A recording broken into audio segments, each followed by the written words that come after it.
नमस्कार, मैं अर्चना शर्मा आप सभी प्यारे हिमाचल वासियों का एक बार फिर से IBTS के यूट्यूब चैनल में हार्दिक अभिनंदन करती हूँ।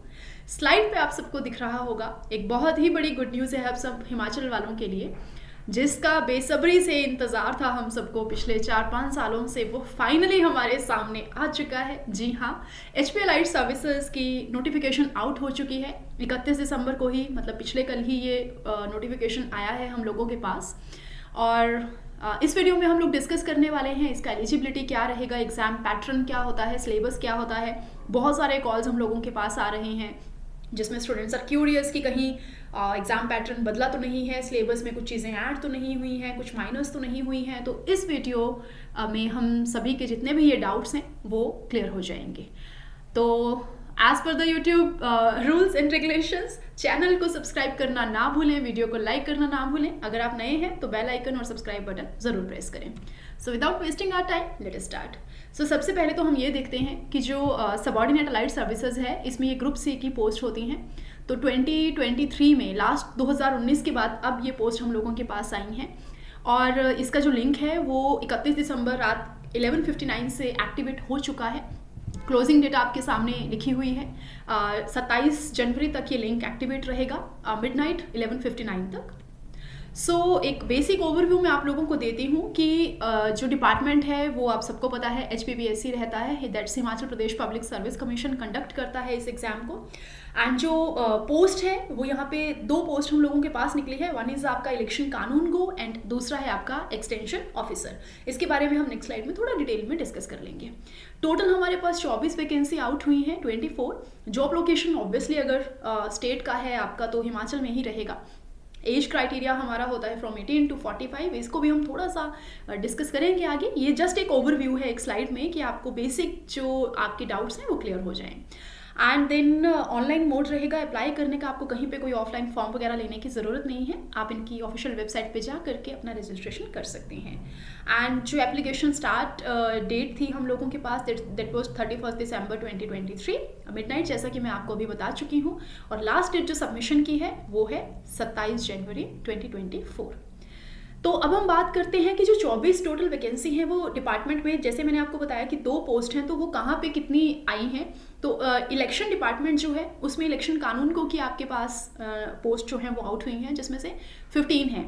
उन 15 को डिवाइड किस तरह से किया गया है, जो अनरिजर्व्ड है मतलब जो जनरल कैटेगरी है उनके लिए 9 पोस्ट हैं। UR जो है अनरिजर्व जो है उसमें भी बेसिकली क्या है आपका फ्रीडम फाइटर वार्ड है, उसके लिए 1 है। एंड अगर आप हिमाचल के शेड्यूल्ड कास्ट से हैं मतलब SC अगर आपके पास कोटा है तो आपके पास 3 वैकेंसी हैं। और अगर आप इकोनॉमिकली वीकर सेक्शन है हिमाचल के तो 2 पोस्ट हैं उसके लिए। पे स्केल आप लोगों को राइट पे दिया हुआ है। सेकेंड हमारे पास डिपार्टमेंट आता है इंडस्ट्रीज़ का, जिसमें एक्सटेंशन ऑफिसर का है, जैसे मैंने अभी पीछे आपको बताया। तो उसमें नंबर ऑफ पोस्ट हैं अपने पास टोटल 9। उसमें जो UR है अनरिजर्व्ड है दैट इज 6 है, शेड्यूल्ड कास्ट की 1 है if you belong to Himachal, and economically weaker section के लिए हमारे पास 2 हैं। पे स्केल आप लोगों को राइट पे दिया हुआ है। अब हम डिस्कस करते हैं जो सबसे इंपॉर्टेंट चीज़ है कि एलिजिबिलिटी क्या रहता है इसका। तो देखिए कोई ज़्यादा डिटेलिंग में जाने की ज़रूरत नहीं है। नंबर 1 तो आप इंडिया के सिटीज़न होने चाहिए, तो ऑफ कोर्स वो आप सब हैं ही हैं। नंबर 2 ये है कि आपके पास बैचलर डिग्री होनी चाहिए किसी भी यूनिवर्सिटी की, जो रिकग्नाइज्ड यूनिवर्सिटी होगा वहाँ से आपके पास ग्रेजुएशन होनी चाहिए। आप कितना मर्जी परसेंटेज है आपका कोई फ़र्क नहीं पड़ता, BCom है, BTech है, BSc है, कुछ भी है। एंड एक नोट करके जहाँ पे लिखा हुआ है कि समटाइम्स स्टूडेंट्स के ना हमारे पास कॉल्स पे भी यही कुछ डाउट्स रहते हैं कि उनके पास कोई टेक्निकल डिग्री है या प्रोफेशनल है, तो if it's equivalent to graduation मतलब अगर वो डिग्री है तो आप एलिजिबल हैं। आपको घबराने की ज़रूरत नहीं है कि सिर्फ BA या BCom या BSc वाला स्टूडेंट ही अप्लाई कर सकता है। आप लोग भी कर सकते हैं अगर आपका जो प्रोफेशनल या टेक्निकल कोर्स है उसमें आपके पास डिग्री है तो। नेक्स्ट देखिए, एक हम बात करते हैं, लोगों को ये भी बहुत कन्फ्यूज़न रहता है कि हमने 10th या +2 हिमाचल से नहीं की है या उनके पास बोनाफाइड नहीं है। तो ये पॉइंट 3rd नंबर जो है ये वेरी वेरी इंपॉर्टेंट है उन सब के लिए। अगर आप लोगों ने 10th या 12th हिमाचल के किसी भी रिकग्नाइज्ड इंस्टीट्यूशन या स्कूल से किया हुआ है अगर, तो आप एलिजिबल हैं। एंड नंबर 2 बात ये है कि अगर आपके पास बोनाफाइड है हिमाचल का तो ये 2 कंडीशंस जो मैंने आपको बताई 10th और 12th हिमाचल से होना चाहिए, ये भी मैटर नहीं करेंगी बशर्ते अगर आपके पास बोनाफाइड है तो। अब हम बात करते हैं एज लिमिट की। तो वही है 18 से 45 के बीच में अगर आप हैं तो आप एलिजिबल हैं। तो दिस इज़ द मतलब greatest opportunity I can say, क्योंकि बहुत सारी हमारे पास ऐसी इंक्वायरीज आती हैं जहाँ पे कुछ फीमेल्स हैं जिनकी शादी हो चुकी हैं और जिनके पास बेबी भी है, या बहुत वक्त से, जैसे मैं बताऊं, अगर कि किसी की एज 37 है, 36 है, तो बाकी बहुत सारी पोस्ट के लिए आप अप्लाई नहीं कर सकते हैं, एलिजिबिलिटी आपका आप नहीं उसको फुलफिल कर पाते हैं उस चीज़ को। लेकिन अलाइड के लिए ये आपके पास एक गोल्डन अपॉर्चुनिटी आप कह सकते हैं कि आपके पास 45 ईयर्स तक का वक्त है। बट फिर भी मैं यही कहना चाहूँगी कि डोंट थिंक कि आपके पास अभी 6-7 साल पड़े हैं, 45 तक तो है। इट्स नाउ और नेवर। अपने माइंड में यही लेके चलिए कि अगर आप लोगों को चांस मिला है आफ्टर 4 और 5 ईयर्स, तो इस अपॉर्चुनिटी को ग्रैब कर लेना है। अगर हम बात करें एज रिलैक्सेशन की, तो 5 साल का रिलैक्सेशन रहता है अगर आप SC कैटेगरी से बिलोंग करते हैं, ST, OBC या इस तरह से आपके पास कुछ भी है, या आप HP गवर्नमेंट एम्प्लॉई हैं या एक सर्विसमैन है, तो एज रिलैक्सेशन जो भी गवर्नमेंट के इंस्ट्रक्शंस होते हैं फ्रॉम टाइम टू टाइम जो चेंज होता रहता है वो आप लोगों को मिलेगा। नेक्स्ट अब हम बात करते हैं, इसे हम थोड़ा इतना डिटेल में डिस्कस नहीं करने वाले हैं। आपके पास एग्जामिनेशन फीस है, आपके स्लाइड पे ये आ रहा है स्लाइड, तो आप देख सकते हो। मेल कैंडिडेट्स हैं, अगर आप जनरल कैटेगरी के लिए हो या फिजिकली डिसेबल्ड हो या कुछ हो तो 400 रहेगा। बाकी स्टेट्स के अगर आप लोग हो तो भी 400 रहेगा, और अगर आप SC, ST, OBC के हो तो 100 रहेगा, और एक सर्विस मैन और सबके लिए आपका कोई भी फीस नहीं रहेगी। अब हम बात करते हैं अप्लाई कहाँ पे करना है, कैसे करना है। तो पॉइंट नंबर 1 देखिए, कमीशन का जो एक वेबसाइट का लिंक है वो है यहाँ पे। लिंक यार आप लोगों को डिस्क्रिप्शन पे भी मिल जाएगा, आप वहाँ से क्लिक करके डायरेक्ट उनका ऑफिशियल वेबसाइट तक जा सकते हैं। तो दैट्स www.hppsc.hp.gov.in/hppsc। उसके बाद आपको अप्लाई ऑनलाइन करना है और आपको OTR करना है। सबसे पहले 1 टाइम रजिस्ट्रेशन करना है। अगर आपने पहले ऑलरेडी रजिस्टर कर रखा है तो जस्ट अपना लॉगिन ID और पासवर्ड डालिए एंड आप आगे अप्लाई कर सकते हैं। वहाँ पे डिफरेंट आपको सेक्शंस दिखेंगे, 5 कुछ सेक्शंस दिखेंगे, तो वहाँ पे आपने HP अलाइड का देख लेना है और आप उसे फिल कर सकते हैं। लेकिन if you are a new user तो आप वहाँ पे रजिस्टर करिए, 1 टाइम रजिस्ट्रेशन करिए। आपका मेल ID, आपका यूज़र नेम, पासवर्ड आप खुद डालेंगे वहाँ पे, और रजिस्ट्रेशन आपका हो जाएगा। उसके बाद आप फर्दर आगे बढ़ सकते हैं। उसके बाद वहाँ पे जो भी आप लोगों को डॉक्यूमेंट्स अपलोड करने हैं उसमें यही रहेगा, आपका मैट्रिकुलेशन का सर्टिफिकेट चाहिए होगा। आपको पता ही है मैट्रिकुलेशन जो सर्टिफिकेट है वो मैक्सिमम आपका एज के लिए प्रूफ माना जाता है। +2 का रहेगा, आपका डिग्री सर्टिफिकेट्स लगेंगे आप लोगों के। अगर कोई एक्सपीरियंस है आप लोगों को, गवर्नमेंट सर्विस कभी आपने करी है या आप हैं ऑलरेडी वहाँ पे, तो वो लगेगा। एंड बोनाफाइड एंड सब जितनी भी चीज़ें हैं, इनकेस अगर आप रिजर्व कैटेगरी के कैंडिडेट हैं तो आपको बोनाफाइड भी यहाँ पे अपलोड करना पड़ेगा। तो ये कुछ, अगर आप एक सर्विसमैन है तो वो भी आपको डॉक्यूमेंट देना पड़ेगा। अगर आप BPL सर्टिफिकेट है आप लोगों के पास, बिलो पॉवर्टी लाइन है अगर आप, तो वो सारे डॉक्यूमेंट्स आप लोगों को अपलोड करने हैं। सामने स्लाइड पे आप लोगों को दिख रहा होगा। नेक्स्ट अब हम बात करते हैं सिलेक्शन प्रोसेस क्या रहता है इसका। सिलेक्शन प्रोसेस में देखिए आपके पास 3 स्टेजेस आएंगी। थर्ड स्टेज को खैर मैं उतना इंपॉर्टेंट नहीं मानूंगी। अगर आप पहली 2 को फोकस करते हैं तो थर्ड को मैं उतना तवज्जो नहीं दूंगी फिलहाल के लिए। तो फर्स्ट आपका प्रिलिमिनरी एग्जाम रहता है जिसको हम प्री भी कहते हैं, उसके बाद मेंस रहता है एंड फिर आपका डॉक्यूमेंटेशन रहता है। तो प्रीलिम्स एक तरह का छंटनी प्रक्रिया होती है, स्क्रीनिंग टेस्ट होता है जिसमें आपके पास ऑब्जेक्टिव टाइप के क्वेश्चंस रहेंगे। आपको 3 आवर्स का टाइम मिलता है, 3 घंटे का टाइम मिलता है, और वो जो आपके मार्क्स हैं वो काउंट नहीं होंगे। You have to qualify the exam. आपको सिर्फ वो एग्जाम क्वालिफाई करना है to enter into the mains examination. Mains में जाकर के क्या होता है, जो भी लोग वहाँ पे प्रीलिम्स में छंट के आए हुए हैं वो एक कॉम्प्रिहेंसिव मेन एग्जाम में जाएंगे जहाँ पे आपके पास सब्जेक्टिव रहेगा। वो हम नेक्स्ट स्लाइड में डिस्कस करेंगे कि सिलेबस क्या क्या रहेगा।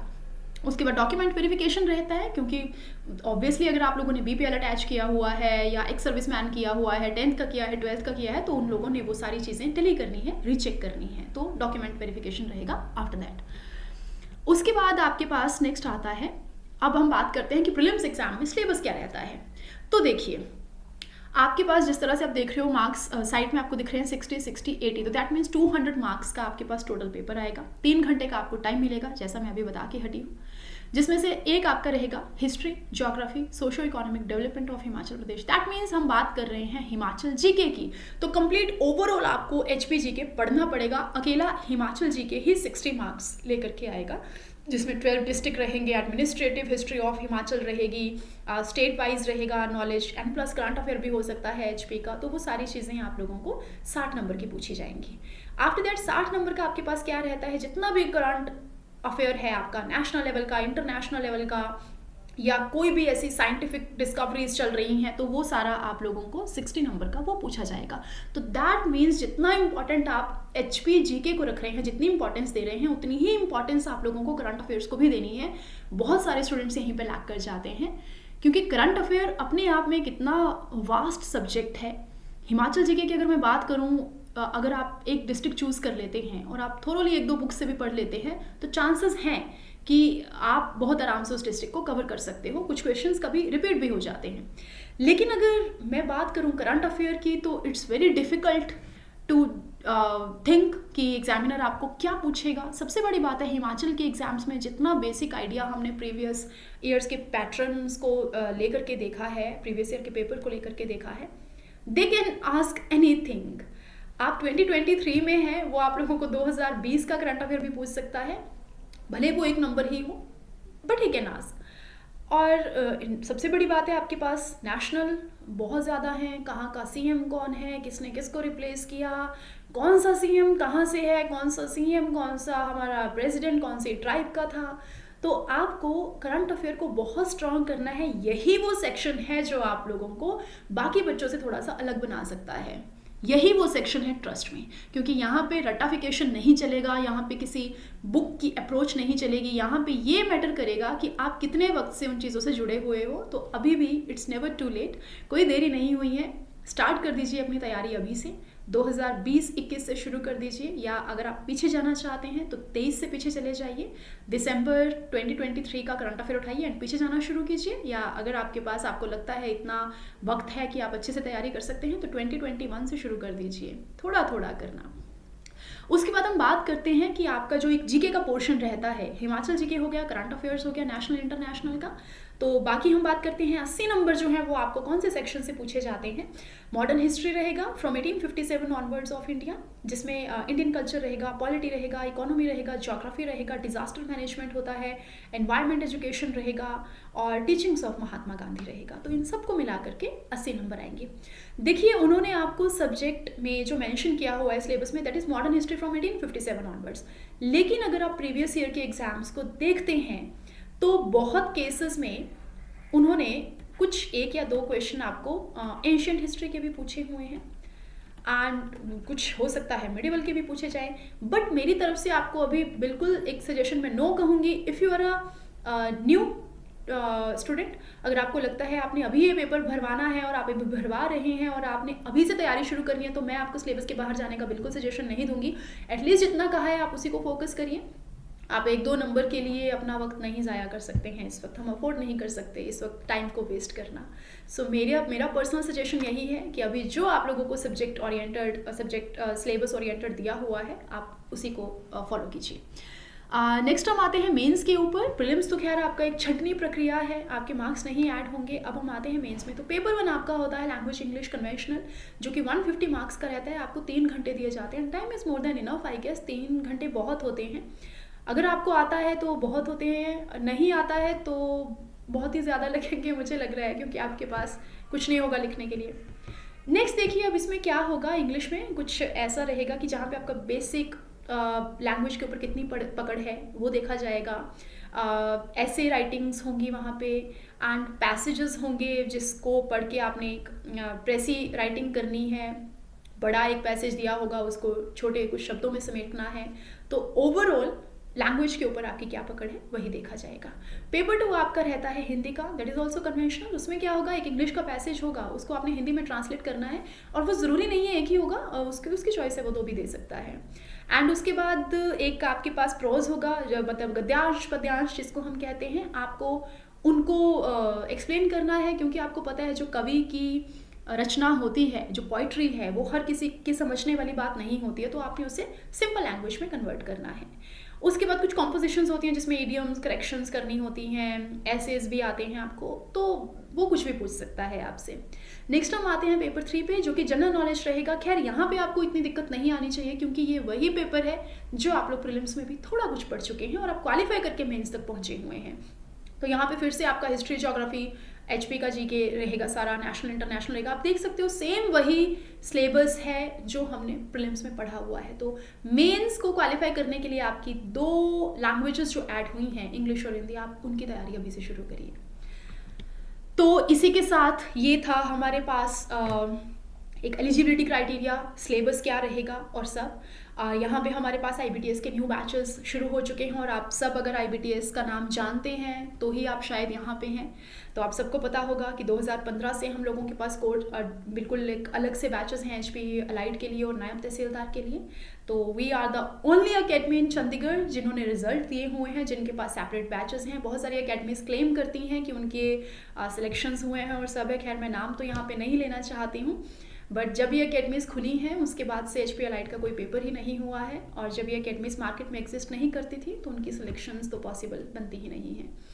एंड स्लाइड पे आप लोगों को नंबर दिख रहा होगा बिल्कुल टॉप पे और बिल्कुल नीचे, it's 9316488822। In case of any query, आप लोगों को कोई भी चीज़ें बैच के बारे में जाननी है, हम ऑफलाइन ऑनलाइन दोनों मोड पे कोचिंग देते हैं। If you are a working guy, या आप नहीं चंडीगढ़ आ सकते हैं यहाँ पे और आपको ऑनलाइन क्लासेस चाहिए, आपको रिकॉर्डेड बैचेस चाहिए, तो बहुत ही जेन्युइन प्राइसेस पे यहाँ पे शुरू किया गया है।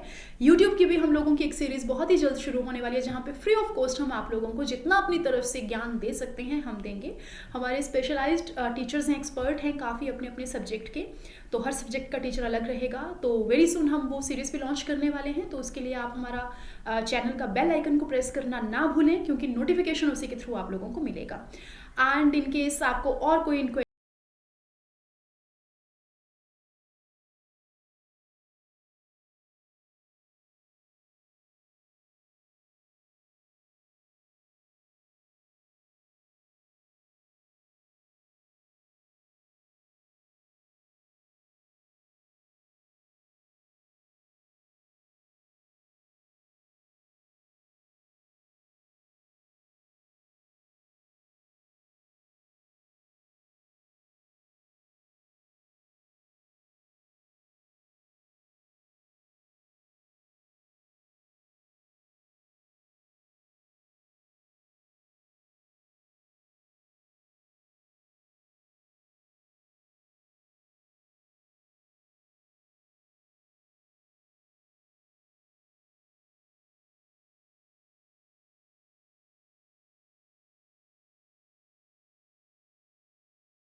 अलविदा कहती हूँ। धन्यवाद।